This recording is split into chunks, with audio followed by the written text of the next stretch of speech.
She said she would call every Sunday. That was 2 years ago. I remember the promise exactly. Mia stood in my doorway that morning, suitcase in one hand, tears bright in her eyes. "I will call you every Sunday, Mom, I promise." Then she turned, walked to the waiting taxi, and left for the city, chasing a job and a life bigger than our small town. The first weeks were exactly what she promised. Every Sunday at 6 in the evening, the phone rang. I would sit by the kitchen window, waiting, watching the light fade slowly over the fields behind our house. Her voice always sounded bright then, full of new streets, new coworkers, new plans. Weeks turned into months. Slowly, quietly, the calls began to change. 6 o'clock became 7. 7 became whenever she remembered. Some Sundays passed in complete silence, broken only by a short message glowing on my old phone screen. "Sorry, Mom. Crazy busy. Talk soon. Talk soon." I came to dread those 2 words more than silence itself. They promised nothing and explained even less. I am 73 years old. My hands ache most mornings before the tea has finished boiling. My hearing is not what it used to be, and my knees complain on the stairs. But my mind still works well, and my mind kept careful count. 1 missed Sunday, then 3, then an entire month without her voice in my kitchen. Still, every Sunday evening I sat by that same window. I brewed tea I rarely finished. I watched the clock with a foolish, stubborn kind of hope, the kind that refuses to listen to reason. My neighbor, Rosa, sometimes knocked and asked why I looked so tired on Sunday nights. I never told her the real reason. Some disappointments feel too small to speak aloud, yet somehow too heavy to carry alone. There is a particular kind of loneliness that grows inside a routine. It does not announce itself with any warning. It simply settles, quiet and patient, the way dust settles on furniture in a room nobody enters anymore. I learned that loneliness one unanswered Sunday at a time, one cold cup of tea at a time. Sometimes, sitting there alone, I remembered a much younger Mia, no older than 7, running through this same kitchen with muddy shoes and a wide, gap-toothed grin. Back then, she promised things constantly. She promised to feed the chickens every morning. She promised never to grow up too fast. Children make promises the way birds make nests instinctively, without weighing the cost. I wondered, in my quieter moments, exactly when that had changed for her, and whether it had changed for me too. Many nights my fingers hovered over her number. Calling her myself would have been easy, a single button, a familiar ring, but something stubborn in me refused. I wanted her to remember on her own. I wanted the promise to still mean what it meant the day she made it, standing in my doorway with tears in her eyes.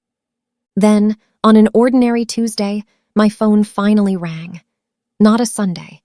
A quiet, gray Tuesday afternoon with rain tapping softly against the window glass. "Mom!"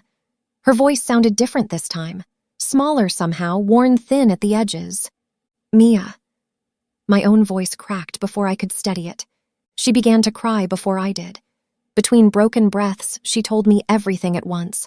The job that once excited her had slowly become exhausting. The city that once dazzled her now felt cold and indifferent, full of strangers who never learned her name. Somewhere between deadlines and empty apartments, she had lost herself, and in losing herself, she had lost track of Sundays, of home, of me. "I kept meaning to call," she said, her voice trembling. "Every week I told myself next Sunday, and then next Sunday became next Sunday again, and I didn't know how to stop it." I did not scold her. I simply listened, the way I had learned to listen through 100 silent evenings by that window. Sometimes the kindest thing a mother can do is let her child's own guilt speak the apology first. "I'm coming home," she said finally. "This weekend. I need to see you, Mom." That Saturday, I heard a car pull into the gravel driveway.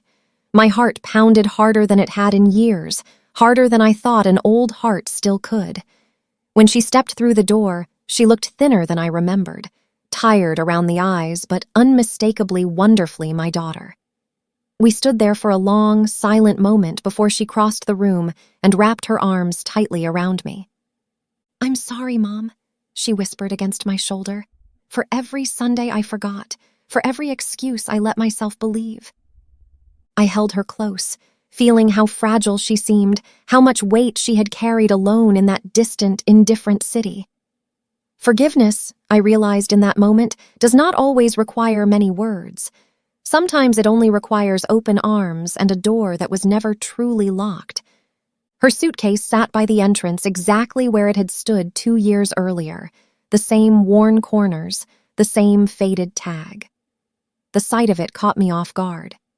So much had happened in that distant city, and yet the small physical proof of her leaving looked almost unchanged, patient, as if it had been waiting for this exact return. I brushed a strand of hair from her face, the way I used to when she was small and feverish, and led her inside without another word. We sat together that evening at my small kitchen table, the very one where she once did her homework as a girl, elbows propped, pencil tapping.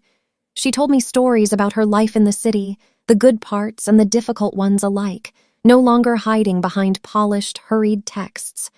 I told her about Rosa, about the stubborn tomatoes in my garden, about the small, quiet rhythms of my days without her voice in the house.